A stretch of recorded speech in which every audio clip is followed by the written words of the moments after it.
Hey, check it out. I got a friend with me. Hello. How are you? Welcome to the final cut. No, you're not doing it quite right. No, I'm not. No, you're not. I'm not. No. No. Okay, you're going away. Hey everyone, Mark the Movie Man here. Welcome to another edition of The Final Cut. Yes, we've got a horror film for you that's been decades in the making. It's called Housesitter, The Night They Saved Siegfried's Brain. Now, this film was directed by Robin Nguyen, who helped write the screenplay with Richard Gasparian, and apparently all the footage was shot in 1987. This was a film that was compiled, all shot and everything in 1987, but never released. But Paramount apparently put it together in post-production, sent it to Skywalker Sound to finish it up, and it is now getting a release many years after the footage was shot. And what is it? Well, it's the story of Andy, who is played by Richard Gasparian.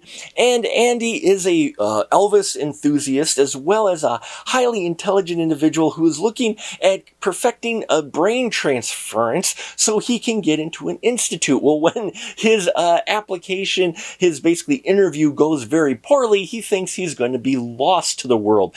Enter his professor, Dr. Ambrose Crosby, who, says, don't give up, son. You've got some great ideas, and hey, I'm leaving for the weekend. Why don't you come and house sit? Well, yes, it's an innocent offer, but what Andy doesn't know is that Dr. Ambrose Crosby, played by David Karsten, is a mad scientist working on his own theory of brain transference, requiring 13 human brains.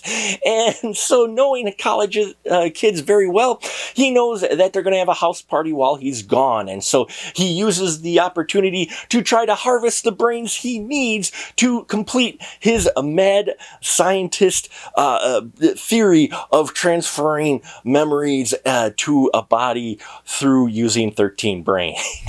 This film is wild. It is another horror comedy out there from 1987. Let me tell you, it's put together fantastically.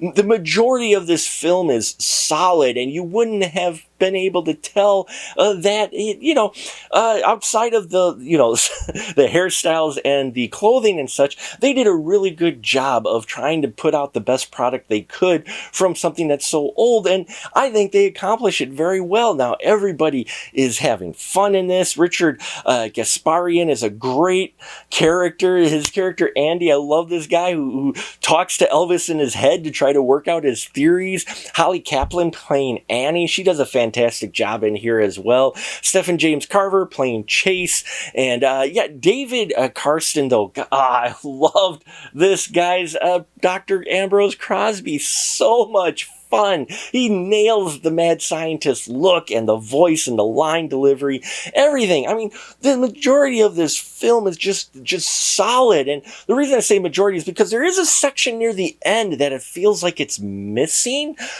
because the plot, the story kind of just visually jumps right away, and you're not quite sure. It's a little disorientating of exactly where these events that are taking place here in relation to what we had just previously seen. So outside of that, though, the sound is just fantastic thanks to Skywalker Sound.